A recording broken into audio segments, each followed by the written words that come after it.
Welcome to the American Committee for U.S.-Russia Accord. I'm James Carden. Events in and around the Black Sea continue to develop at an alarming rate. NATO is holding a naval exercise called Sea Breeze 2021, while in the next week, the U.S., Ukraine, Poland, and Lithuania will hold a large military exercise in Western Ukraine called Three Swords 2021 that will involve more than 1,200 servicemen and women. As the committee states in its mission statement on our website, usrussiaaccord.org, we believe the atmosphere of mutual hostility between the U.S. and Russia does not serve U.S. national security interests, nor does it serve the cause of a more peaceful world. While we believe it is important to recognize that we have serious disagreements with Russia, these should not close the door on dialogue or on the possibility of cooperation on matters of mutual national security. To help us through all this, two of our distinguished board members, Ambassador Donald F. McHenry and David C. Speedie, will lend their unique and learned perspectives on these and other matters. Ambassador Donald F. McHenry served as permanent representative to the United Nations from 1979 to 1981. Ambassador McHenry was distinguished professor in the practice of diplomacy at the School of Foreign Service at Georgetown from 1981 to 2014. David Speedie serves as senior advisor to ACURA. From 2007 to 2017, he was senior fellow and director of the program on U.S. global engagement at the Carnegie Center for Ethics in International Affairs in New York. Prior to this, he chaired the program on international peace and security at the Carnegie Corporation of New York from 92 to 2007. So David, I'll hand the floor over to you now. Thank you, James. And Ambassador Don, it's a pleasure to be with you again via Zoom. One fine day, I hope soon we will be, ACURA will be meeting in person. Since James has given a little bit of the background of ACURA, let me begin there and maybe work a little bit back in your distinguished career, if I may, and say, for all the myriad things in which you're engaged still, and we'll get into those a little later, for you, why Russia? Why did you, what brought you to ACURA, or before that, the American Committee for East-West Accord? What do you feel is special about the mission and purpose of ACURA? Well, I have obviously had an interest in a broad range of subjects in international affairs, and interestingly, many of those came or were influenced by whatever were the relations between the United States and first the Soviet Union and later the United States and Russia. If you look at where I started out in the State Department way back in the 60s, one of my concerns was the whole question of the end of decolonization in Africa and other places around the world. And in many instances, sooner or later, there was an involvement of the Soviet Union or a proxy, and there was a clash between the United States and the Soviet Union. In many of those instances, frankly, I think both the United States and the Soviet Union were being played by the countries which sought their help or their antagonism to the other. But it was necessary to recognize that, from my perspective, that the first thing that had to be done was to deal with the merits of the question. And if you could eliminate the East-West or the US-Soviet aspect of it by doing that, fine. But at least if you eliminated the merit of the question, you would be down to the relations between the United States and the Soviet Union. Let me give you an example. At some point, whether it's in Southern Africa, the excuse for not making a change in Angola, for example, was that Angola was a new outpost or potential outpost for conflict or political tension between the United States and the Soviet Union. You could look at it that way, but you could also say that if you resolve the problem which existed in Angola, which was either Portuguese, Portugal itself, or those groups which were pro-Portuguese or allied with the South Africans, that if you could resolve that aspect of the question, then at least you would be down to the question of what are the genuine issues between the United States and the Soviet Union. That kind of conflict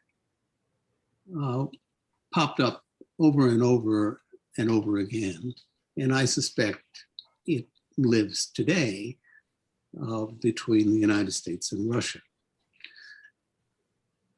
I remember when we were at a very late stage of the negotiations between the United Nations and the South Africans on independence for Namibia. We didn't quite get over the hurdle because we changed administrations. A new administration came in and it saw the problem as the Soviets and the Cubans first, not the kernel of the problem, which was how do you get the South Africans out of Namibia? I remember with some pain, frankly, that I was in Geneva at one of these negotiations, just as the Carter administration was going out and the Reagan administration was coming in. And the new Secretary of State, Al Haig, was in his confirmation hearing. And he analyzed the situation in Southern Africa as the United States having to make sure that the Cubans got out of Angola, that the communist Namibian groups did not receive any support and come into power, and that, in his view, the South Africans wouldn't be such a problem if we would just get rid of those commies. And of course, I had spent years trying to say and argue, let's solve the problem of Namibian independence. And if you do that, there's no reason for the Cubans, there's no reason for the South Africans. And if in any event in that area, we can now deal with the difference between the United States and the Soviet Union on its merits.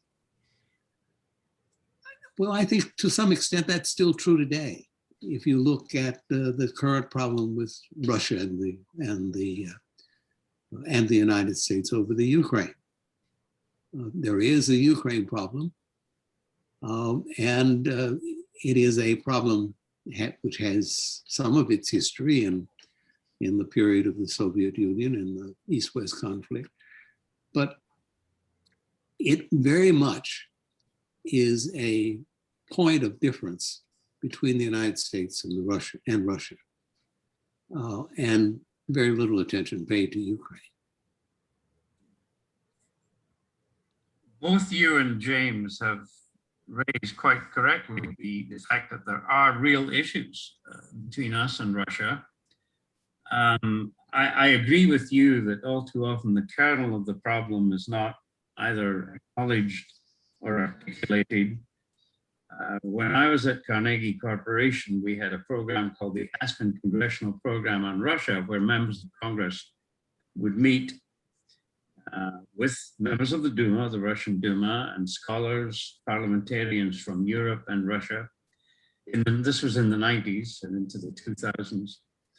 And more than once, I heard a member of Congress refer to dealing with the Soviets long after the end of the Cold War. So there is still this kernel, and of course on ACURA, or as it was before, East-West Accord, our mentor and co-founder Steve Cohen spoke of the danger of a new Cold War. That still seems to be very much on the table, as it were, or potentially on the table. Why are we in, do you think, this zero-sum game at this point, 30 years after the end of the Cold War, and recognizing that there are differences, but also that we as ACURA say opportunities to do constructive work together on things like nuclear weapons, climate change, the Arctic, international terrorism, and so on and so forth.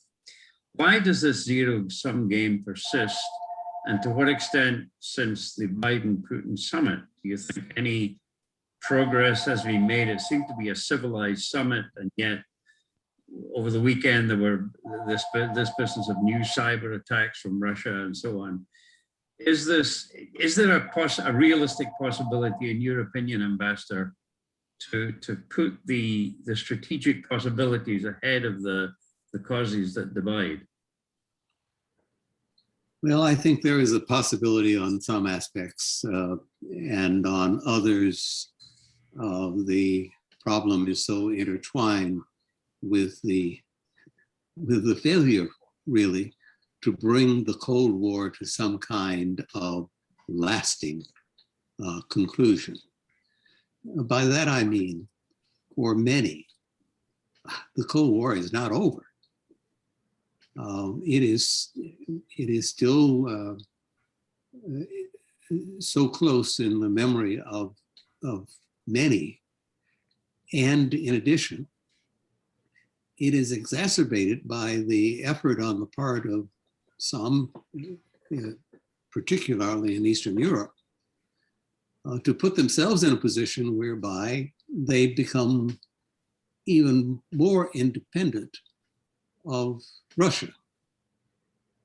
They can do so by, for example, joining the European Union and NATO, but to the extent that they do that, they scare the daylights out of the Russians, who look upon the United States as moving the border, if you will, between the United States and its allies further east towards Russia. And of course, the Russians don't want that. In part, they don't want it for overall, but in part, they see themselves losing some of the access, both economic and cultural and political, which they had and hoped to preserve from the old Soviet Union. My own feeling is that we in a sense ended the Cold War, but you can't get that out of the minds of people. Al Haig, if he were alive, would have seen the Cold War as an opportunity, the end of the Cold War as an opportunity to move the front line closer to the Russian border. Of course. But he wasn't alone. We didn't have any serious debate over what would be the future of NATO. We simply moved on to say NATO, which had been created because of the Cold War, continued to exist. And there was an advocacy of adding those countries in Eastern Europe to NATO. And certainly those countries which had just freed themselves or gotten free from the Soviet Union felt that their freedom would be protected if they were members of NATO. Well, ironically, that simply exacerbated the situation, particularly as some Russians perceived a continuation of the Cold War, Western domination of Europe, and a threat to their economic and political stability. I think that, the enthusiasm for NATO expansion has always been, for the most part, a bipartisan, had bipartisan enthusiasm. And so I think that points to, what we see today is sort of, the bipartisan consensus. It's almost monolithic with regard to Russian policy. And correct me if I'm wrong, that seems sort of new. During the administration in which you served under President Carter, you had two of the leading foreign policy voices in the administration fighting one another all the time on policy, right? You had Vance and Brzezinski, right? But that wouldn't happen now under a Biden administration, right? Everyone seems lockstep. So what accounts for the difference over the past, 30, 40 years, where now it would be impossible for someone espousing the views that we espouse on ACURA to be appointed, on the NSC or something like that? Well, there was this conflict between Vance and Brzezinski, and you saw it on Angola, on Namibia, and in other parts that were in the Middle East. You would think that once the Cold War ended, that there would be more or fewer differences, but the fewer differences, in my view, have ended up on the side of those who still see and refuse to see the change which has taken place in Eastern Europe. They give lip service to it, but at the end of this, there's still a great suspicion of the Russians. And you come in when someone like Putin comes along with his background in the KGB, with his sort of longing for the past role of Russia in international affairs, with some still believing that they somehow got hoodwinked in the end of the Cold War. You have a clash. It's not helped by, as I say, this failure, I think, on the part, particularly in the United States, to ask ourselves, what should our policy be in this new situation? And what are the sort of red lines that we shouldn't cross? What are the sensitivities of the other side that we have to take clearly into account?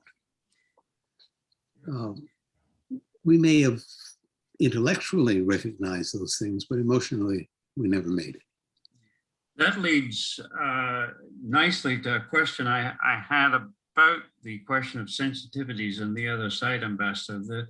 The NATO expansion issue is a perfect instance of an old adage. It may have been Hans Morgenthau who said that the difference between a politician and a diplomat is that the latter can see the point of view of the fellow on the other side of the table.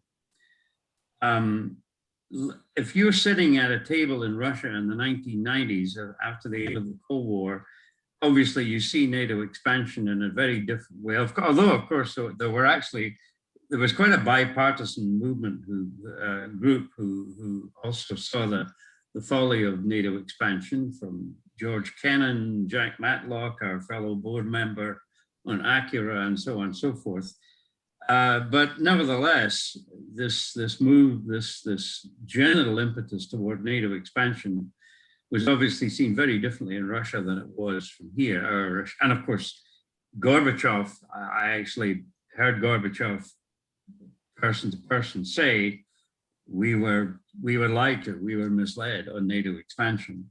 So what is this, what is it really speaks to the diplomatic necessity of again, understanding the point of view from the other side of the table. That seems to be greatly missing, and not just with Russia, but especially with Russia at this point. Well, let me give you an example. people thinking in short terms rather than long term. When the Europeans were faced with what to do in terms of new relations with Eastern Europe, they faced two questions.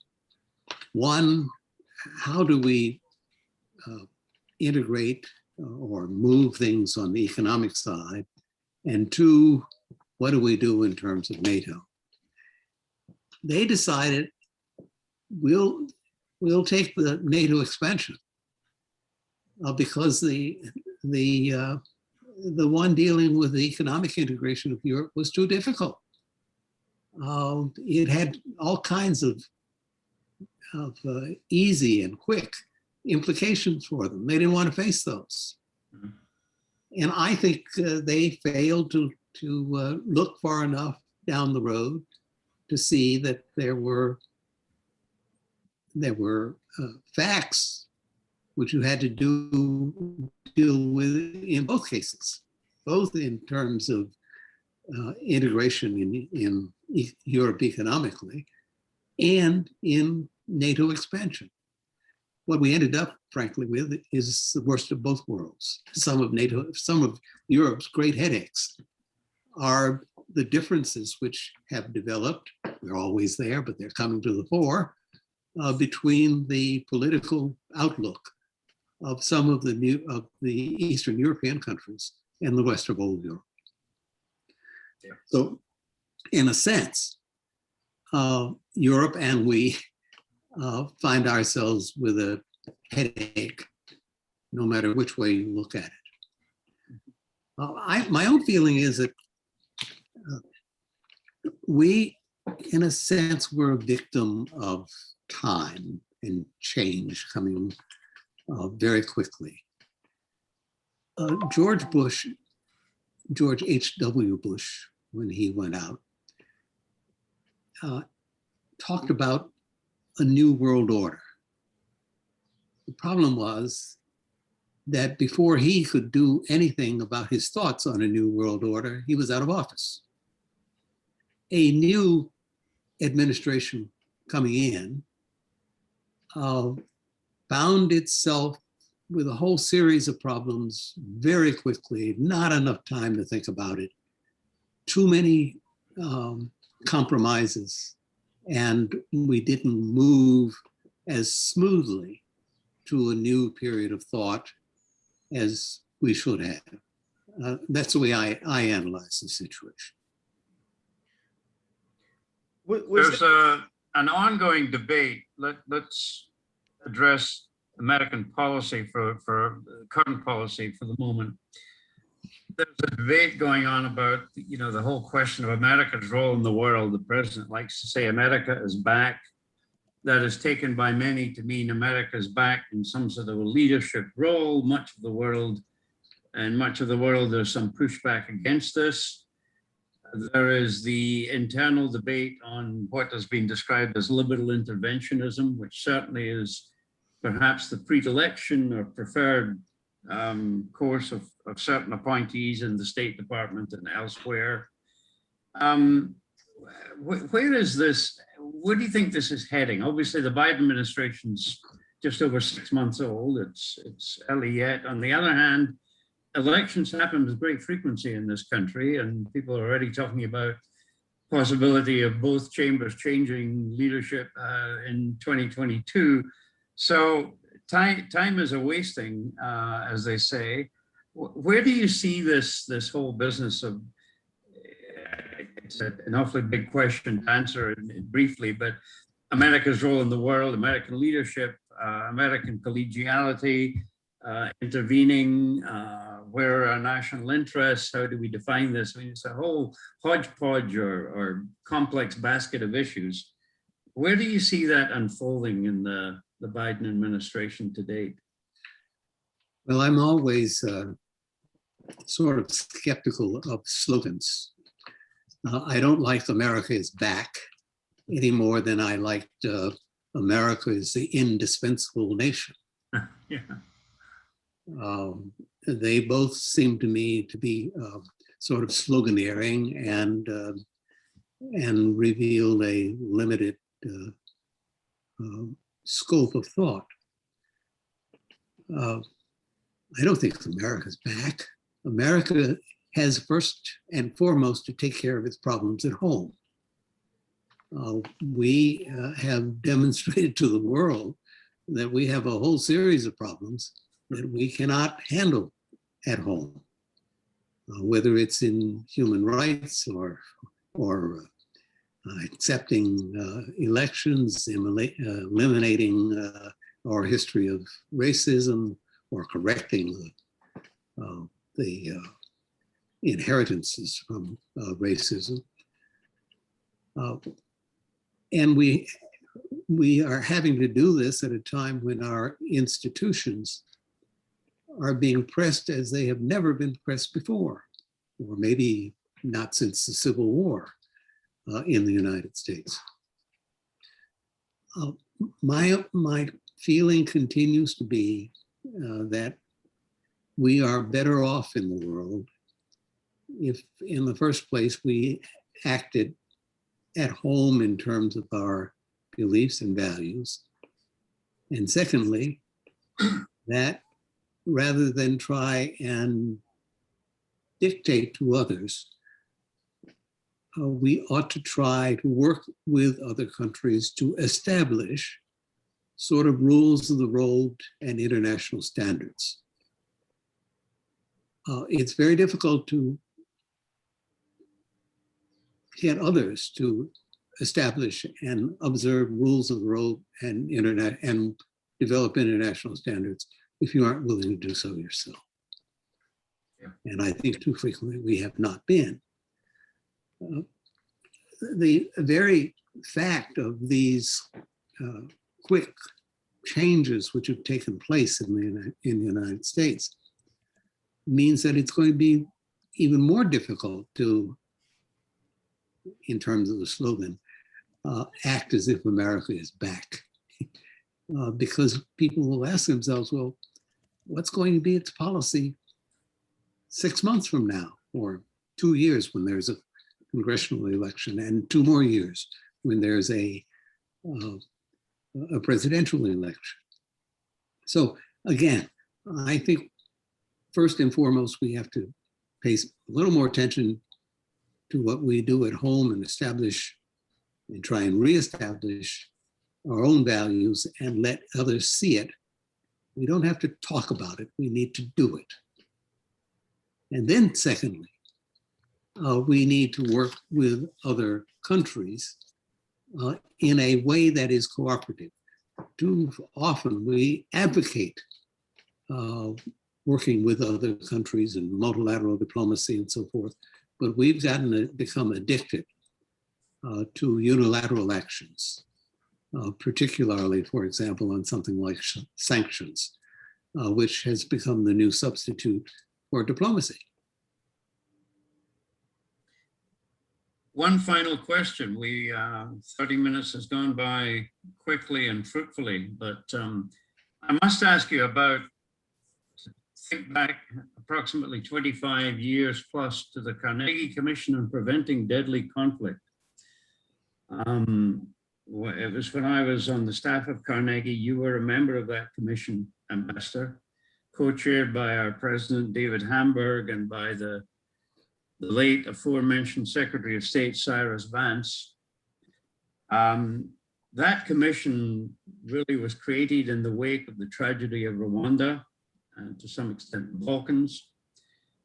And now one looks, you've mentioned your work in the African continent, your ongoing interest through the global leadership idea, and others. We haven't had time to mention all of the things that you're involved in, but you're interested in democracy, conflict resolution and prevention, good governance issues, and of course, the African continent has various challenges: the rise of Al-Qaeda affiliates, conflict in the Horn of Africa, in to some extent Mozambique, and so on and so forth.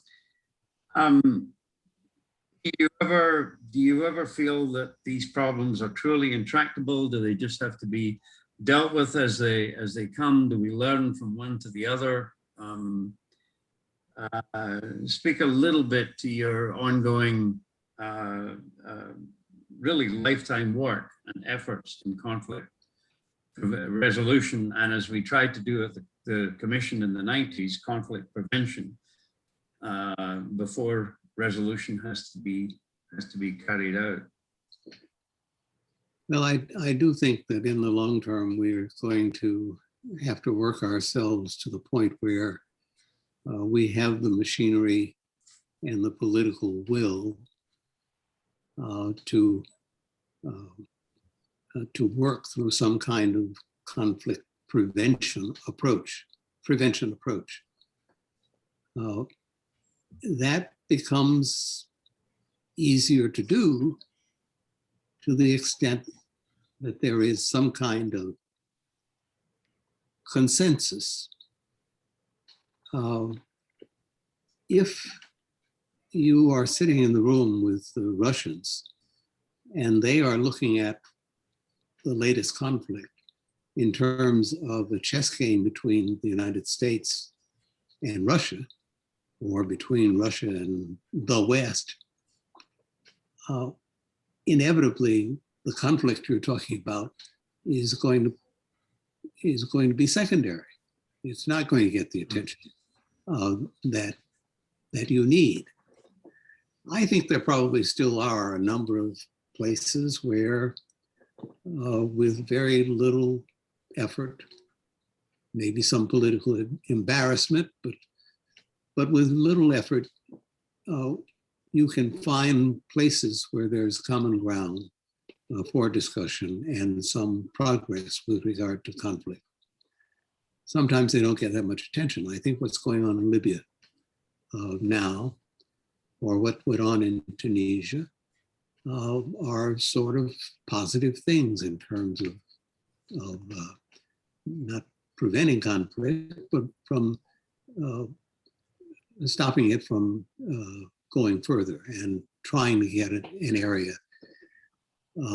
with some kind of normalcy and some kind of working government. But we've failed totally in Syria to this point. What is going on in Ethiopia is a failure, the continued failure in the Middle East, the continued failure in Yemen. And much of this is because at some point along the way, either we or the Russians or some other faction has put our own narrow interest ahead of resolving the problem. And we end up being played like a fiddle by the participants to the conflict, rather than our being able to sit down with the participants and work out some kind of resolution. Well, Okay, thank you. Mr. Ambassador, thank you very much for joining us today. It was a great discussion. David, thanks. We're running out of time, so we're going to close it out here. So my thanks to you both. Thank you. Thank you, James.